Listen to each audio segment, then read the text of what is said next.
Yo, I don't know about you guys, bro, but I'm actually very happy about Hidden Summoners.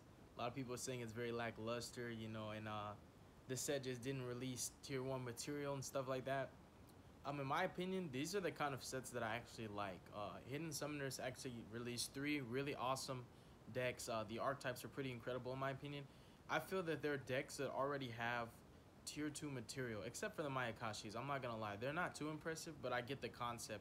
But I feel that the Prank Kids and even the Nefertis archetype has tier 2 material, even though they're not tier 2 decks. These are the kind of decks that I like. Why? Because these are decks that you can already see that the platform has been laid out for them and the blueprint has been created for them to already have potential to be pushed to that tier 2 caliber, right? But it takes skill, it takes dedication, and it will take garnering experience and experimenting with these decks. I find that the Prank Kids archetype and also the Nefertiti's archetype are both two incredible decks. I find that I love that all of them are fun decks, right? All of them look really fun, but I also see that they have potential to be meta decks. They really do. And more specifically, I'm very, very happy. I'm very hyped up to even know that the Nefertiti's archetype is actually a ritual-based archetype, bro. This is a ritual deck, and it's actually good. I love it. It's like, I haven't been this hyped about a ritual deck since Vindreads came out. And they weren't that great when they first came out, but I like that they created a ritual deck that actually has competitive viability. And there's a lot of different play starters that the deck has. It has recovery, it has recuperation, it has board wipes, it has removal, it has firepower, it has a consistent generation of field presence. I love that everything floats. I love the way that the archetype works. The Nefertiti's archetype is the one that I'm the most hyped up about right now, because I know that it doesn't look like such a great deck, but I know that as soon as I get my hands on those cards, I'm going to turn it into a great deck, you guys. You have no idea all the ideas, all these things going through my head right now, even if it's just simple intricacies and lines of play. I have all these tests, all these experiments that I want to conduct with that deck, and I want to find the best, the most viable way to play the Nefertiti's archetype. I love that they actually gave Sacred Phoenix of Nefertiti's her own deck. I think that's awesome. I'm really, really excited for these decks, you guys, all 3 of them. Mayakashis, I'm not very impressed, but also keep in mind, like I said in the beginning of the video, I love that Konami made 3 fun decks. I mean, it bothers me sometimes when Konami will make a deck that's both not fun and not competitive. That kind of bothers me. It grinds my gears. And while everybody has their own different flavor, different tastes, and some people think one deck is fun while others think it's boring, I like that these decks are, all 3 of them, they're really fun decks. They are. And I also like that, like I said, they already have the platform laid out for them. They have everything that a deck needs. They have all the basics. They have searchers, they have draw powers, they have recovery plays, they have boss monsters that have spot removal, they have a control element. Prank Kids have a control element. The what are they called? The Nefertis have a control element. Even if it's minuscule, they have a control element. Mayakashis have a little bit of a control element too. I like that they're pretty balanced. It's not like linear decks that only do one specific thing and are only good at one thing. Like, for example, Thunder Dragons really only do 2 things.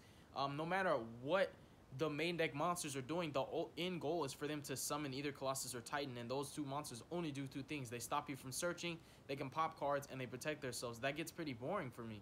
And I love that all these archetypes have so many different snowballing effects. I mean, Prank Kids probably being the most explosive of all of them, and I love their splashability as an engine into so many different decks. I can imagine myself playing Prank Kids in so many different decks. I mean, there's a lot of ways that you can play these decks, and I think that you need to just expand your horizons and open your mind. Open up your mind. Don't think, what would this person do, or what would 3 Stacks do, or what would Samurai X1 do. Try something for yourself, bro. Just take a deck, take some cards, experiment with them, play test them, try to make a deck. Take these 3 decks that are coming out in Hidden Summoners and do the best that you can do with them, because trust me, I'm telling you right now, bro, these decks have potential. All of them do. Mayakashis, I'm not gonna lie, they have the least potential, ultimately, because while they're doing so much, ending on one monster is just not very, it's just not very worth it for me at the end of it. It's like I've invested all these resources to end on one monster while I have like all this infinite summoning. A kaiju can deal with that, and that's the only downfall to Mayakashis. I wish that they could just spam multiple synchros, but the ending is just on one. I mean, I'm sure that they can get out more than one, but it's like the way that they're developed and the way the deck plays is just to just continue to synchro climb up into one monster at the end of it. And even at that, the effects are okay and they're not great.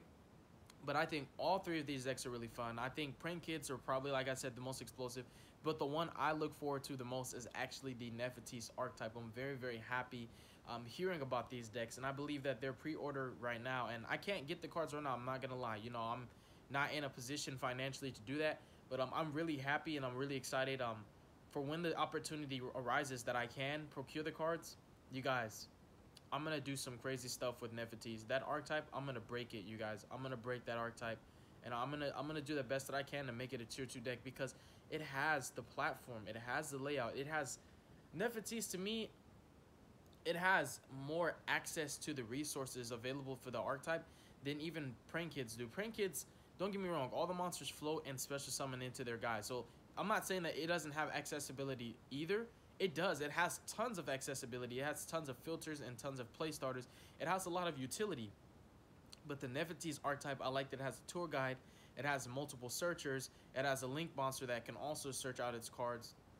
It has a lot of recursion, a lot of floaters, and it just has a lot of cool basic one-card combos, because if you read of a lot of them, they just destroy one card in your hand, which means that you don't have to have a specific card next to them. With the Prank Kids combos, their combos have to be intricate and 2-card specific. You know, you have to have a Prank Kids monster to float. And while that's not hard to do, it's really not. I just think that Nefertiti's has a lot more, I guess you can say, a lot more play starters in general. But I think Nefertiti's and Prank Kids are the two of all the archetypes that came out. They're the two most consistent, and they're probably going to be the two most sought out for. While Mayakashi's, you know, might just be like a zombie lover's deck. You know, there are people that play zombies and absolutely love any zombie archetype, like the zombie horde structure deck came out. You know, zombies, they're starting to get love, and I like that. I like that. I really do. I admire every archetype in Yu-Gi-Oh! There's not really an archetype that I don't. Basically put it this way. I have a degree of respect for all of them. While there are some that I feel just don't have competitive viability whatsoever, I do believe that any deck can be good. And even though while the best that the deck can be might not be good enough, any deck can be good. And when I say good, I don't mean tier 1, tier 2 material. I don't mean you're going to win a YCS. But I mean that it can be good enough to do some damage. You know, it can be good enough to keep up. And like even some of the older decks, like when Konami makes these cards and makes these decks, they don't make mistakes. Like some archetypes that people never thought would do anything, like a Shino Bird archetype, it's crazy that the deck is actually good. You know, it might not be competitive, it might not be the best deck in the world, but it has potential. And all these decks, this set is perfect. Like Hidden Summoners, I wish every set was like that. I wish that every set was balanced. You know, it doesn't have this predominantly overpowered one archetype that is so sought out for. It reminds me of Spirit. I think it was Spirit Warriors, where 6 Samurais got new support, Musketeers came out, and then Weather Painters came out. It was like none of the 3 decks in that set were so overpowered and so unfair and one-sided and absurd that one was specifically sought out for. It was like there was something in it for everybody, and I feel like this set, there's something in it for everybody. Even if you want to play competitive for eternity, that's fine. You know, nobody's gonna stop you. But for me, I love fun decks, you know, and I really love when I can see potential in deck and know that there's even more to it than that, and I want to challenge myself. So for me, I see that the Nefertiti's archetype is a challenge, you know, because it's like on pen and paper, it has everything that a deck really wants. Like I said, play starters, searchers, recurability, floaters, graveyard manipulation, monster reborn-esque effect, tour guide-esque effects, removal, protection, and floaters. You know, that's pretty good. That's pretty well-rounded. But the deck itself, it's still, you can tell that it's gonna need a lot of fine-tuning. It's gonna need a lot of I guess you can say refinement.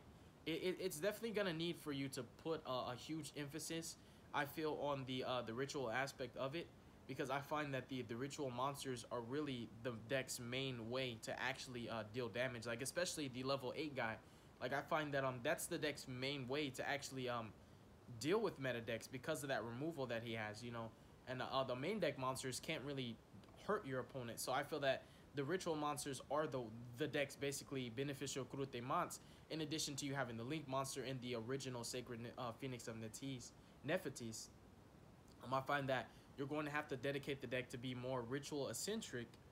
But at the same time, keep in mind that the main deck monsters always contribute to that direction that you're trying to go to. As I was reading all of the cards, it's a really great deck, and I actually have high hopes for Nefertiti. I already know I'm gonna add it to my collection, and I'm just so happy that Konami released a ritual deck that is not like Necros. You know, it's not like so absurdly overpowered and one-sided that everybody in the world would want to play it and get it hit on a ban list, but at the same time, it's not so weak and laughable that you could just overlook it and consider it a trash deck. It's actually a really decent deck, and it can even be better, and I can't wait to get my hands on it. So yeah, this is not a hidden summoner set analysis, even though it sounds like it. This is actually more or less what you could take from this video is the fact that I'm excited for this set. I'm really excited for this set, and I'm very, very happy that all three of these decks got released. I'm really excited. I didn't do an analysis on the set. I'm not going to read off the cards and the effects of what they do. I really just wanted to share with you. I feel that it's good news, and I want to share with you my opinion of this set. And not just the set, but actually the decks and how that Konami actually did a good job. Like, they really did. I love it when they make something good, but not too good, you know? Because for me, Yu-Gi-Oh! Is all about balance. I love that the game is balanced, and it can be balanced. While people do find a loophole to create something that's very, very one-sided, and some can even revere it to be degenerate, Konami does not have that intention when they create a deck. It's the players that normally do that. And I love that while these cards are amazing, it's going to be very difficult to tamper these decks to become so degenerate that people start hating them and start fearing them. These are three very balanced decks, and they're perfect. You don't need to make them so incredible with just the archetype cards. When you make a deck incredible, that's when you put your foot into it and you use what I like to call tech cards. That's when you tech your deck out and you put different cards in it that might not belong in the archetype to try to bring out the maximum potential of it. And all three of these decks have that. They have the base platform, like I said. So yeah, I hope you guys enjoyed this video. Overall, I'm very excited. I'm very happy to hear the good news of Hidden Summoners, and it's coming out very soon. If you have the money, man, get these decks. Heck, I wish I could get these decks right now. I really wish that I could. Man, I mean, shoot, I wouldn't be mad if you guys bought me the cards. I really wouldn't. Like, I really am excited about this deck, and as soon as I'm able to get my hands on the cards, bro, just stay tuned for that, all right? So God bless you guys. Have a beautiful day, all right? Make good choices. I love you. Don't do drugs, all right? Peace.